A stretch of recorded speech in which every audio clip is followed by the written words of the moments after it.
our Assistant Secretary Sir, dear Board of Directors, Principal Dr. Shobha Edward, Vice Principals Dr. Manimekalai, Dr. Edison Ratnam, all heads of departments, faculty members, and my dear students, really I feel so happy as a chief guest in this 25th Silver Jubilee College Day celebration. Sir, the umbrella project, the political place, சந்தோஷம் என்னன்னா என் வாழ்நாள் முழுக்க பசங்களுடைய முகத்தை பார்த்துக்கிட்டே இருக்கணும். That is my great happiness. கொஞ்சம் தகுந்த அதில் இருக்கிற முகமா இருக்கு. ஆனால் இதை தூக்கி எங்கேயாவது வைங்கடா. My dear students and all special invitees, எனக்கு தெரிஞ்ச அத்தனை போல கிளாரிட்டிஸ் முகம் பார்க்கும்போது ரொம்ப சந்தோஷமா இருக்கு. ஒரு ஆச்சரியமான விஷயம் என்ன தெரியுங்களா, ஒரு காலேஜில் பிரின்சிபலா ஒர்க் பண்ணிட்டு ஒரு 11 வருஷம் கழிச்சு அந்த தான் வரக்கூடிய முதல் நிகழ்வு இதுவாக தான் இருக்கும்னு நினைக்கிறேன். அது காரணம் என்னன்னா, in what way I have got love and affection on KCS College, in what way I have got love and affection on the development of the college. என் மனதில் KCS காலேஜ் ஒரு பெரிய இடம். நீ ரொம்ப ஆச்சரியப்படுவீங்க. இன்ட்ரோடக்ஷன்ல மணிமேகலை சொன்னாங்க, உலகளவில் எங்கெங்கயோ நம்ம பசங்க இருக்காங்க. அது பரிபூர்ண உண்மை.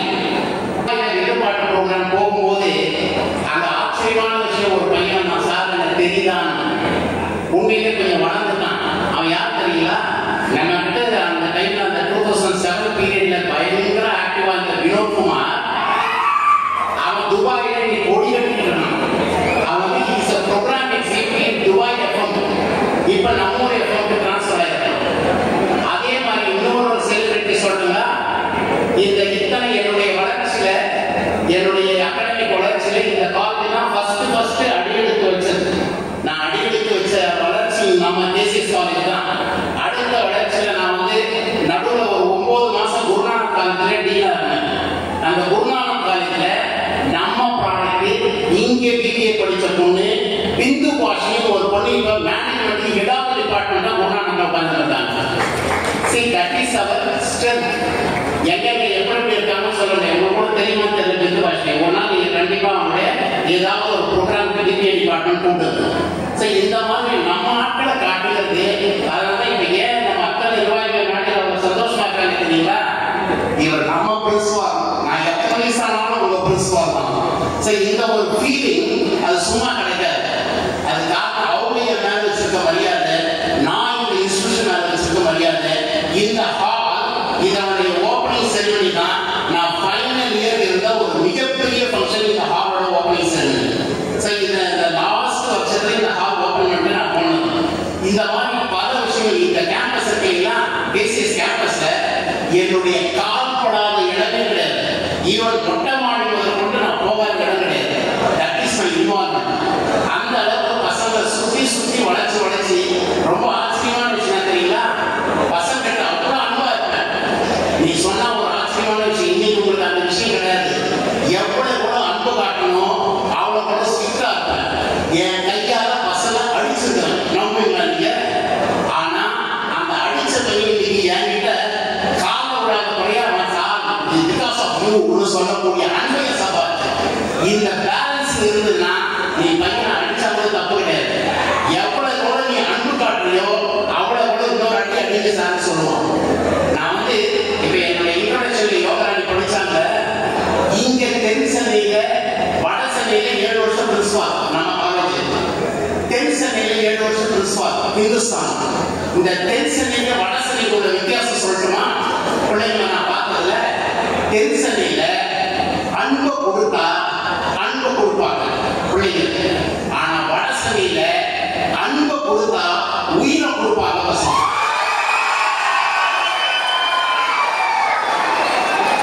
இதை நான் அனுபவிச்சேன். இந்த குவாலிட்டி ரெண்டு எக்ஸ்ட்ரீமும் அட்டகாசம் பார்த்தீங்கன்னா நோட்டோரியஸ் பார்த்தீங்கன்னா ஹெவியா இருப்பான், அன்பை பார்த்தீங்கன்னா உயிரை கொடுப்பான். இந்த ரெண்டு எக்ஸ்ட்ரீம் இருக்கிற குவாலிட்டி வட சென்னை குவாலிட்டி இருக்கலாம். அதனால தான் சினிமால கூட வட சென்னையில் சினிமா எடுத்தாலே போற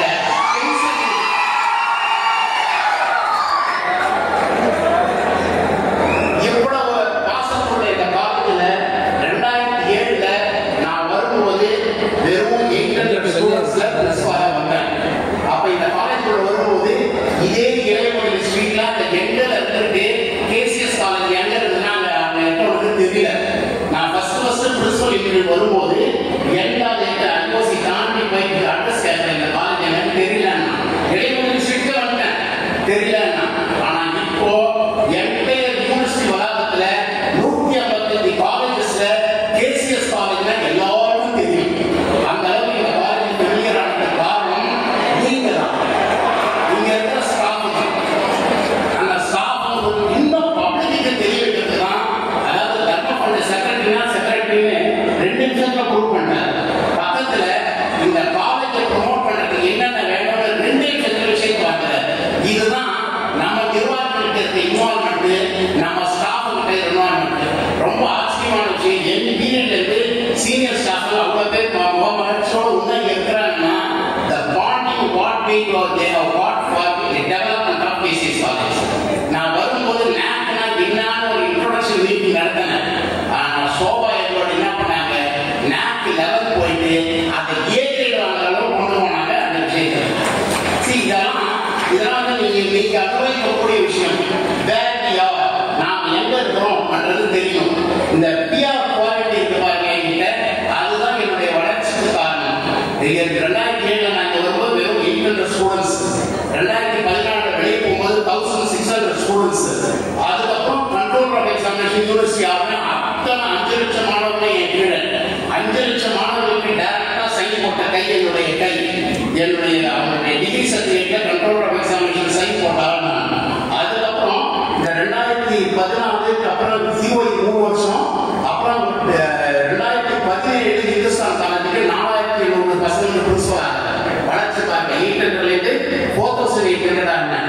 இப்போ எஸ்ஆர்எம்ல என் கீழே இருக்கிற பசங்களுடைய strength faculty of science and ஹியூமனிட்டிஸ்ல 6600 பசங்க, 250 ஸ்டாஃப். இதுதான் என்னுடைய வளர்ச்சி. அந்த வளர்ச்சியுடைய தொடக்கம் எங்கன்னா கேசிஎஸ் காலேஜ். அதை நான் மறக்க முடியாது. இந்த என்னுடைய எஜுகேஷன்ல இந்த காலேஜ்ல இருந்து அப்ப யூனிவர்சிட்டியில இந்த காலேஜ் எங்க இருக்குன்னு தெரியாது. கோவில்பட்டியா காலேஜ் தான் கேட்டவங்க. ஆனா இந்த காலேஜ்ல பிரின்சிபலா இருந்து ஃபர்ஸ்ட் சிண்டிகேட் எலெக்ஷன்ல 155 காலேஜ் பிரின்சிபல் மத்தியில சிண்டிகேட் எலெக்ட் ஆன first principal from KCS college இங்க இருந்தாங்க.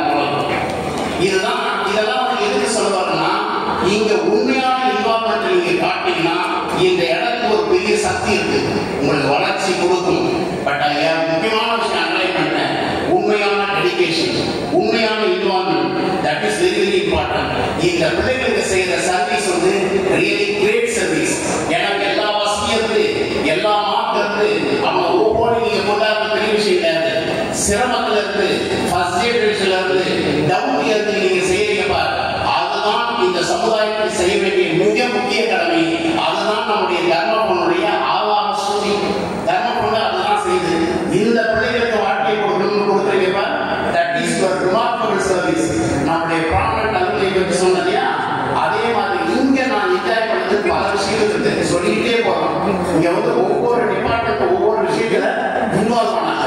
நான் வந்து இந்த தமிழ் டிபார்ட்மெண்ட் ஒரு ஐடியா கொடுத்தேன், நீங்க வந்து ஒரு மேகசின் நடத்துங்க, படித்ததும் படைத்ததும் ஒன்று நடத்துங்க. இப்ப நடக்கிறாங்க எனக்கு தெரியாது, பட் அதை நான் அனுபவிச்சேன். பசங்க இந்த ஹேண்ட் ரிட்டன்ல ஆர்டிகல் எழுதுவாங்க, ஒரு 2 காப்பி 3 காப்பி, லைப்ரரியில ஒரு காப்பி சர்க்குலேஷன். அதுல எவ்வளவு ஸ்டோரி வரும் தெரியுமா? மணக்கில ஒருத்த வந்து படாத பாடுபட்டு ஒருத்த வந்து இங்க வருவான் மணலி புதுநகர்ல. அவன் ஒரு ஆர்டிகல் அதுல எழுதினான், இன்னைக்கு நான் மறக்கல. அவன் என்ன எழுதினான்னா, எங்க ஏரியால சின்ன மழை வந்தாலே தண்ணி வந்து ஊருக்குள்ள எங்க குப்பத்துல பாத்தீங்கன்னா மொத்தமே வீடியோ பாத்தீங்கன்னா ஒரு 200 குடும்பம் தான் உள்ள தண்ணி வந்துடும். அந்த தண்ணி வழிய 4 நாள் ஆகும். இவன் தான் அந்த குப்பத்திலேயே முதல் கேசிஎஸ் காலேஜுக்கு படிக்க வந்திருக்கான்.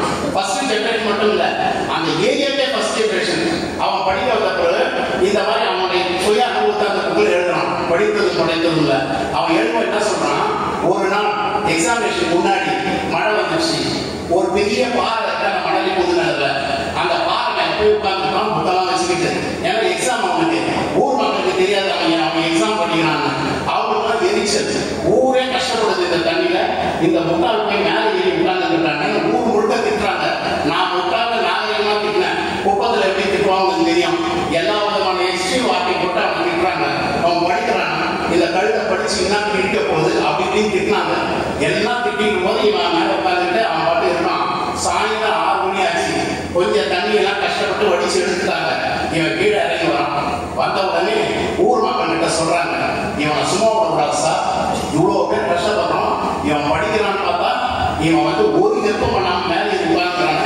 இவனை ஊர் தலைவர்கிட்ட சொல்லி பஞ்சாயத்து கூட்டி இவன் ஒரு வழி பண்ணணும்ன்றாங்க. எல்லாரும் சேர்ந்து இவனை திட்டத்துக்கு தயாராகிறாங்க. என்னென்ன வார்த்தைகள்லாம் திட்டிருப்பான்னு நீ கற்பனை பண்ணிக்க. எல்லாம் திட்டத்துக்கு வந்தான். வந்த உடனே பஞ்சாயத்து தலைவர்கிட்ட ஒரு ஹெல்ப்பும் பண்ணல, இவனை ஏதாவது கேளுங்கன்னு கேட்கறாங்க.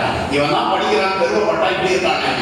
அப்ப எல்லாம் பேசி முடிச்ச பிறகு பஞ்சாயத்து தலைவர் சொல்றதுக்கு முன்னாடி போய் கேட்கறான், ஐயா நான் ஒரே ஒரு விஷயம் பேசலாமா, சொல்லு அப்படின்றாங்க. அப்ப அவன் சொல்றான், இந்த ஊர் ஒவ்வொரு மழைக்கும் கஷ்டப்படுது. இது காரணம் என்னன்னா, நான் இந்த மேல போய் உட்கார்ந்தேன், அந்த பாறை தான் காரணம். அந்த பாறைக்கு பின்னாடி பார்த்தீங்கன்னா ஒரு பெரிய பள்ளத்தாக போகுது. இந்த பாறையை கஷ்டப்பட்டு நம்ம உடைச்சு தூக்கி எரிஞ்சோம்னா இந்த அவ்வளவு தண்ணியா போய் அந்த பள்ளத்தாக்கு போயிடும். இந்த இடத்துல இந்த குப்பத்துல ஒரு சொட்டு தண்ணி நிற்காது. இதை நான் மேல இருந்து உணர்ந்தேன். அடுத்த மழைக்குள்ளோ கவர்மெண்ட்டோ இல்ல நாமளோ சேர்த்து இந்த பாறையை தூக்கி எடிவோம், ஆட்டோமேட்டிக்கா நம்ம கஷ்டம் தீர்வோம். இதுதான் நாங்க மேல இருக்க உணர்வு. இப்ப என்ன சொல்றீங்களா சொல்லுவோம்னா, அப்போ ஒரு பெரியவர் சொன்னார்.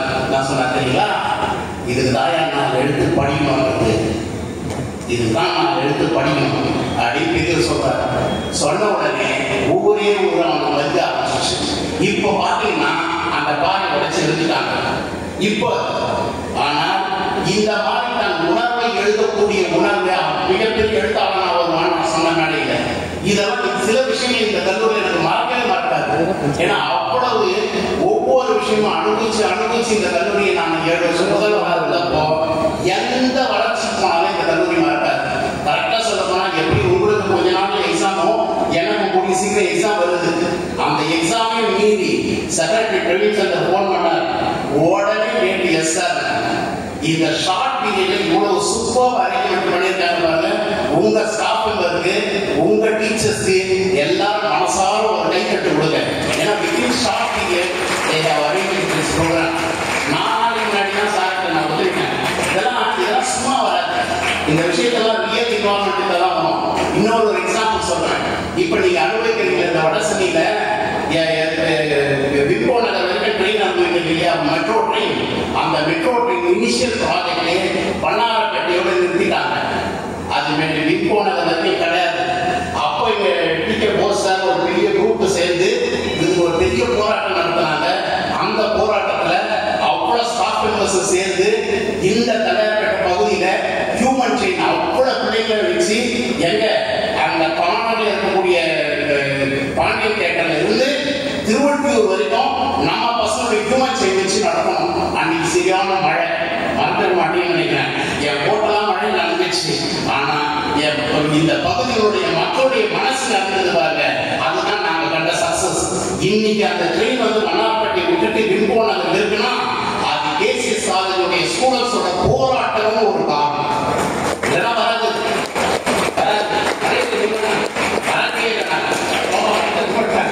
அவ்வளவு சிரமம். அதாவது இங்க நல்லா மட்டும் கிடையாது, ஏரியா நல்லா இருக்கணும்னு நினைச்சா அதுதான் ஒண்ணு சொன்னாங்க. இந்த ஆசிரியர்களோட கடமை என்ன தெரியுமா? டீச்சர்ஸ் இருக்காங்க, இந்த டீச்சர்ஸோட கடமை என்னன்னா, ஒரு நான் வந்து மேத்தமேட்டிஷியன், மேத்ஸ் நான் கணிதம் எனக்கு சோறு, ஆனா தமிழ் எனக்கு மூச்சு. காரணம் என் குடும்பம் தமிழ் குடும்பம். இந்த விஷயத்துல கல்வின்னு ஒரு வார்த்தை இருக்குது. கல்வி 3 எழுத்து இருக்கு இல்லையா? அந்த 3 எழுத்து நீங்க வந்து மாற்றி மாற்றி பர்முடேஷன் காம்பினேஷன் போட்டீங்கன்னா 3 அர்த்தமுள்ள வார்த்தை வரும். நான் சொல்றது நல்லா கேட்க, கல்விக்கு 3 எழுத்த பர்முடேஷன் காம்பினேஷன் போட்டீங்கன்னா 3 அர்த்தமுள்ள வார்த்தை வரும். ஒன்று கல், இன்னொன்று வில், இன்னொன்று கவி. இந்த 3 வார்த்தை யாருக்கு போதும் தெரியுமா? இந்த டீச்சருக்கு. கல், வில், கவி. கல்லா இருக்கிற மாணவர்களை நீ வில்லா வளைஞ்சி அவனை கவியாக்கத்தான் உன்னுடைய வேலை. அதுதான் டீச்சர் செய்யணும். அந்த டீச்சர் செய்யக்கூடிய வேலையை தான் நம்ம பசங்க உலகளவில் இருக்காங்க. சரி, இந்த மாதிரி ஒவ்வொரு விஷயமும் நீங்க இந்த பிள்ளைகளுடைய சைக்காலஜி எடுத்துங்க. பிள்ளைகளுடைய சைக்காலஜி இந்த 14 வருஷம் பிரின்சிபால் நான் உணர்ந்து என்ன தெரியுமா? பிள்ளைகளுக்குள்ள அடிக்கடி ஒரு தகராறு வரும், சண்டை வரும். இந்த சண்டைக்கு 2 பேருக்கு தான் காரணம். சைக்காலஜிக்கலா சொல்றேன். ஒரு காரணம் ஈகோ. நீ பெரியாடா, நான் பெரியாடா, என் ஏரியால எனக்கு எவ்வளவு பசங்க தெரியுமா அப்படின்னு ஈகோ ஒரு காரணம் இந்த சண்டைக்கு. இன்னொரு காரணம் என்ன தெரியுமா? அது என் ஆடு, அதுக்கு நீ எப்படி பேசுற, இது என் ஆடு. இது இந்த பசங்களுக்குள்ள வர சண்டைக்கு இந்த ரெண்டு தான் காரணம். இதுக்கு சைக்கலாஜிக்கல் ஆஸ்பெக்ட்ல கவுன்சிலிங் கொடுத்தீங்கன்னா அவன் உணர்ந்துருவான், பிள்ளைங்களும் உணர்வாங்க. இது ஏன் பையனை மட்டும் சொல்றான்னு நினைக்காதீங்க, பொண்ணுங்களும் பொல்லாத ஆள். சில பொண்ணாதுகள் இருக்கு, இவன் அமைதியா போனாலும் பிடிச்சி இருக்கிற கேஸெல்லாம் இருக்கு. அப்போ இது ரெண்டுக்குமே சைக்கலாஜிக்கலா நம்ம கொடுக்க வேண்டிய ட்ரீட்மெண்ட் அதிகம். இது apart from your regular teaching நீங்க செய்ய வேண்டிய கடமை இதுவும் ஒண்ணு. அது எப்படி நீ பண்ணணும்னா, சண்டைகள் சர்வசாதாரணம் வரும். ஒரு கோர்ட்ல ஒரு கேஸ் வந்தது, ரெண்டு பேர் சண்டை போட்டுருக்கான். சும்மா கிராமத்தில் உட்காந்து ரெண்டு பேர் பேசலாம், ஆனாச்சு இது ஏதோ கவலையே இருக்கு, என்ன பண்றீங்க? இல்லப்பா நீ கொடுக்க கரைக்க வேண்டிய புத்தக கிடைக்காத போச்சு, புத்தக கரைச்சல என்ன பண்ணுவேன்? என்ன இருக்கிற மூட்டை நெல்லு பார்த்துருப்பேன், அப்புறம் அதை பைசா வச்சு இன்னொரு புத்தகம் எடுப்பேன், அப்புறம் அதை பைசா வச்சு இன்னொரு புத்தகம் எடுப்பேன், இப்படி விளைச்சல பெருக்குவேன்னு சொன்னாங்க. இது கூட தாங்கல. சரி, என்னையோட கேள்வி கேட்கிறேன், நீ என்ன பண்ணுவேன்? நான் ஒரு 5 எரும மாடு வாங்குவேன், எரும மாடு வாங்கி மேய விடுவேன். எங்க மேய விடுவேன்? அதை வளைச்சு வச்சிருக்கேன் உன் நிலத்துல, உன் நிலத்துக்கெல்லாம் மேய விடுவேன். உடனே இவனுக்கு வந்தது போவோம், ஏன்னா என்ன திவரு தான் நீங்க சொல்றேன்னு பேச்சா பெருசாகி அப்புறம் கை சண்டையாகி 2 பேரும் சண்டை போட்டுக்கிட்டாங்க. எக்ஸ்ட்ரீம் லெவல் ரத்தம் அவ்வளவு அடிச்சுக்கிட்டாங்க. அடிச்சுக்கிட்டு கேஸ் கோர்ட்டு வந்தது. கோர்ட்ல ஜட்ஜி கேட்டார், ஏன் சண்டை? என் நிலத்துல மாயாட மேய விடுவேன்னு சொன்னான். உடனே கோர்ட்டு கேட்டார், உன் நிலம் எங்க இருக்கு? இனிமே தான் வாங்கணும். அப்ப ஜட்ஜி கேட்டார், கேட்டா என்ன பைத்தியக்காரன் நினைச்சியா? அவர் கேட்டார், உன் மாடு எங்க இருக்கு? அவன் சொன்னான், இனிமே தான் வாங்கணும். எக்ஸ்ட்ரீம் கோபம் வந்தது. இது எப்படி பைத்தியகாரத்தனமான சண்டையோ அந்த மாதிரி பைத்தியங்கள் நம்ம பசங்க நிறைய அக்ஷன், தேவையில்லாத அக்ஷன் விஷயமே இருக்காது. தோண்டி பார்த்தீங்கன்னா காரணமே இருக்காது. அட முட்டாள்களை திட்ட வேண்டியது. இதெல்லாம் நான் பார்த்தேன், அதனால தான் நான் அனுபவிச்சு சொல்றேன். இந்த பிள்ளைகளுக்குள்ள இருக்க ஈகோவை கலைஞ்சிட்டு, இந்த பிள்ளைகளுக்குள்ள இருக்க அன்வான்ட் ஃபீலிங்கை கலைஞ்சிட்டீங்கன்னா அவங்க ஃபுல்லா பிஸியா நீ வச்சுக்கிட்டீங்கன்னா ஆட்டோமேட்டிக்கா ஸ்டூடெண்ட்ஸ் வர வேண்டிய நிலவுக்கு வந்துடுவாங்க. அதே பட்சத்துல நீங்க செய்வது என்னன்னா, இன்னைக்கு யூஜியில இருக்கிறீங்க, நாளைக்கு பிஜிக்கு போனோம், பிஹெச்டி லெவல் போனோம். இப்போ நான் இருக்கக்கூடிய college faculty of science and humanities எஸ்ஆர்எம்ல எல்லா டிபார்ட்மெண்ட்டும் ரிசர்ச் டிபார்ட்மெண்ட், அத்தனை டிபார்ட்மெண்ட் ரிசர்ச் டிபார்ட்மெண்ட். நான் இப்போ செக்ரட்டரிட்ட சொன்னேன், பிஜி டிபார்ட்மெண்ட் எம்காமிக்ஸ், இந்த எம்காம் கூடிய சீக்கிரம் ரிசர்ச் டிபார்ட்மெண்ட் ஆகல. நம்ம ஸ்டாஃப் வந்து ஃபர்ஸ்ட் இதுக்கு ரிஜிஸ்ட்ரேஷன் நம்ம ஸ்டாஃப் முதலிடம், முதல்ல பிஹெச்டி ரிஜிஸ்டர் பண்ண நம்ம ஸ்டாஃப் முதலிடம், அப்புறம் நம்ம பசங்களுக்கு 2ஆம் இடம், அப்புறம் பப்ளிக்கு 3ஆம் இடம். இப்படி வைங்க. அந்த ரிசர்ச் டிபார்ட்மெண்ட் ஆகிருந்தாலும் சார்கிட்ட பேசினேன்.